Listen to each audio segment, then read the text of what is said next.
Good morning friends, నేను మీ సాయి మల్లేష్ని మాట్లాడుతున్నాను. ముందుగా మా ఛానల్ సబ్స్క్రైబ్ చేసి లైక్ చేసి షేర్ చేయండి. అదేవిధంగా ఈరోజు వార్తల్లోని ముఖ్యాంశాలు తెలుసుకుందాం. ఈనాడు దినపత్రిక ఒప్పందాల్లో ఉల్లంఘనల గుర్తింపు, ఫార్ములా ఈ రేస్ కేసు దర్యాప్తులో ఏసీబీ దూకుడు, ఐఏఎస్ అధికారి దానకిషోర్ నుంచి కీలక వివరాల సేకరణ, తొలుత బిఎల్ఎన్ రెడ్డి, అరవింద్ కుమార్లకు నోటీసులు ఇచ్చే అవకాశం. ఫార్ములా ఈ రేస్ కేసులో దర్యాప్తును అవినీతి నిరోధక శాఖ ఏసీబీ ముమ్మరం చేసింది. తెలంగాణ మున్సిపల్ శాఖ ఫార్ములా ఈ ఆపరేషన్స్ లిమిటెడ్ ఎఫ్ఈఓల మధ్య జరిగిన ఒప్పందం, అందులో చోటు చేసుకున్న ఉల్లంఘనలపై అధ్యయనం చేస్తుంది. ఈ క్రమంలోనే కేసు ఫిర్యాదుదారు ఎంఏయుడి పురపాలక శాఖ ముఖ్య కార్యదర్శి దానకిషోర్ నుంచి పలు విడతలుగా సమాచారం సేకరించింది. ఏసీబీ మంగళవారం కూడా దానకిషోర్ నుంచి సుమారు 7 గంటల పాటు వివరాలను తీసుకుంది. వాటి ఆధారంగా దర్యాప్తును ముందుకు తీసుకెళ్లే పనిలో నిమగ్నమైంది. ఈ సమాచారాన్ని విశ్లేషించిన అనంతరం తొలుత హెచ్ఎండిఏ విశ్రాంత chief engineer BLN Reddy, MAUD అప్పటి ప్రత్యేక ప్రధాన కార్యదర్శి అరవింద్ కుమార్లకు నోటీసులు ఇచ్చి విచారించనున్నట్లు తెలిసింది. విధంగా ఒప్పందాల్లో ఉల్లంఘనల గుర్తింపు, విధంగా దానకిషోర్ ఫిర్యాదు మేరకు ఏసీబీ అధికారులు కేసు నమోదు చేసి విచారించే అవకాశానికి గాను ముందుగా దానకిషోర్ నుంచి వివరాలు సేకరించినట్టుగా చూసుకోవచ్చు. ఈ విధంగా ఏ విధంగా నిధులు మళ్లింపు అక్రమంగా మళ్లించారు, ఈ విధంగా ముఖ్య పాత్రలు ఎవరు, విధంగా అప్పుడు ఉన్న అధికారులు ఎవరు అన్నట్టుగా తెలుసుకున్నట్టు చూసుకోవచ్చు. ముఖ్యంగా 7 గంటల పాటు దానకిషోర్ నుంచి వివరాలు సేకరించి ఏసీబీ అధికారులు విధంగా ఈ కేసులో ముందుకెళ్లే అవకాశం ఉన్నట్టుగా చూసుకోవచ్చు. మొదటగా అప్పటి ప్రత్యేక ప్రధాన కార్యదర్శి ఎంఏయుడి ప్రత్యేక ప్రధాన కార్యదర్శి అరవింద్ కుమారు, అదేవిధంగా చీఫ్ ఇంజనీర్ బిఎల్ఎన్ రెడ్డికి ముందుగా నోటీసుల నుంచి విచారించే అవకాశం ఉన్నట్టుగా చూసుకోవచ్చు. ఈ కేసులో కీలకం కానున్న బ్యాంకు అధికారుల వాంగ్మూలం, లండన్లోని ఎఫ్ఈఓ సంస్థ ఖాతాకు 46 కోట్ల విలువైన గ్రేట్ బ్రిటన్ పౌండ్లను హైదరాబాద్ హిమాయత్ నగర్లోని ఐఓబి బ్రాంచ్ నుంచి పంపించారు. ఈ క్రమంలో నగదు బదిలీకి సంబంధించి బ్యాంకులో ఎలాంటి పత్రాలను సమర్పించారనేది కీలకంగా మారింది. ప్రభుత్వ శాఖకు సంబంధించిన బ్యాంకు ఖాతా నుంచి భారీ మొత్తంలో నగదు బదిలీ చేస్తే అందుకు అవసరమైన ఒప్పందం ప్రతిని సమర్పించాల్సి ఉంటుంది. కానీ ఎలాంటి అగ్రిమెంట్ ప్రతి లేకుండా నగదు బదిలీకి ప్రయత్నించగా బ్యాంకు అధికారులు తొలుత తిరస్కరించినట్లు ఏసీబీ ప్రాథమికంగా గుర్తించినట్లు సమాచారం. అయితే వారిపై ఒత్తిడి చేశారని, సంబంధం లేని జీవోను ఒప్పంద పత్రంగా చూపించి నగదును బదిలీ చేయించారని అనుమానాలు వ్యక్తమయ్యాయి. ఈ నేపథ్యంలో బ్యాంకు అధికారుల వాంగ్మూలం సేకరించడంపై ఏసీబీ దృష్టి పెట్టినట్లు తెలుస్తుంది.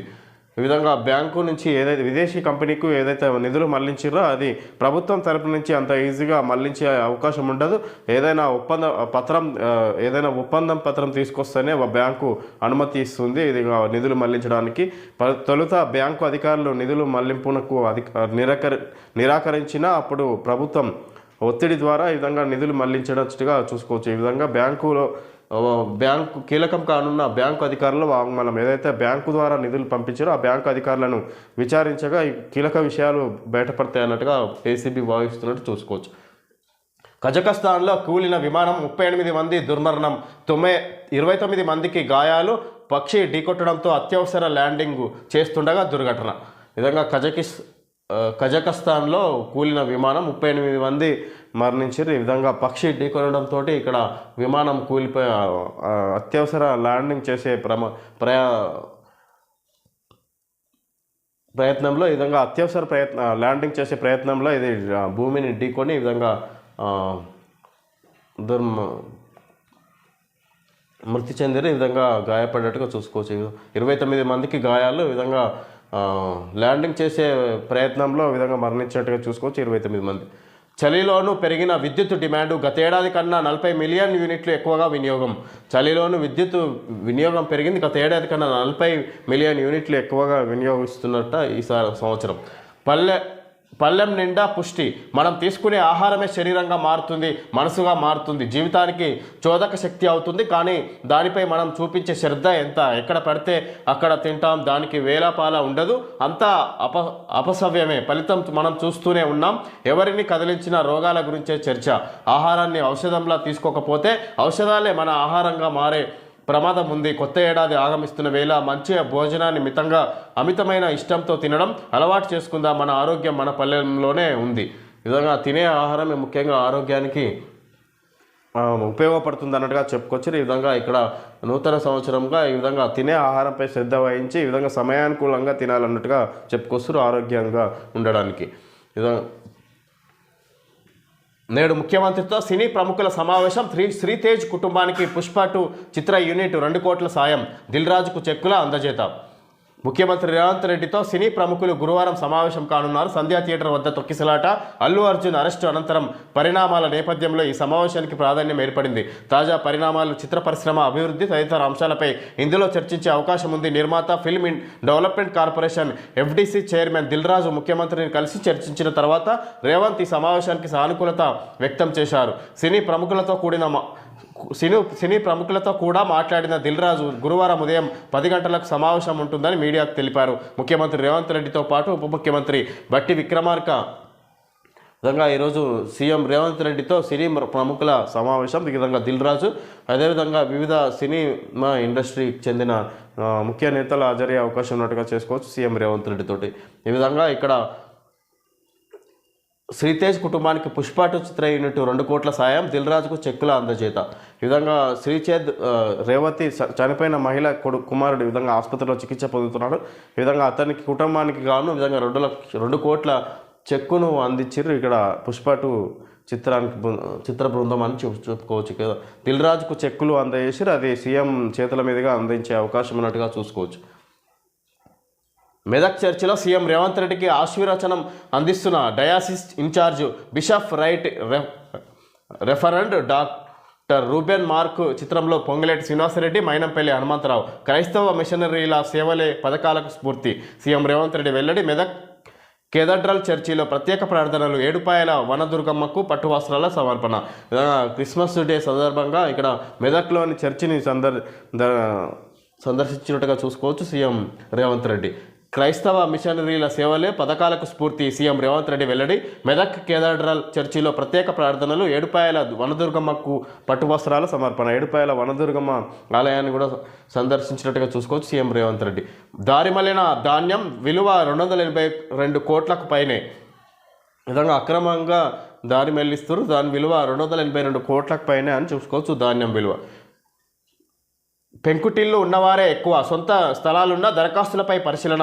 39% ముగిసిన ఇందిరమ్మ ఇళ్ల సర్వే సంక్రాంతి పండుగలోపు పూర్తయ్యేలా కసరత్తు. ఇందిరమ్మ ఇళ్ల లబ్ధిదారుల ఎంపికలో భాగంగా నిర్వహిస్తున్న యాప్ సర్వేలో సొంత స్థలం ఉన్న వారిలో ఎక్కువగా పెంకుటిల్లలో నివాసం ఉంటున్న దరఖాస్తుదారులే ఉన్నారు. ప్రజాపాలన కార్యక్రమం సందర్భంగా ఇందిరమ్మ ఇళ్ల కోసం రాష్ట్రంలో మొత్తం 80.54 లక్షల దరఖాస్తులు వచ్చాయి.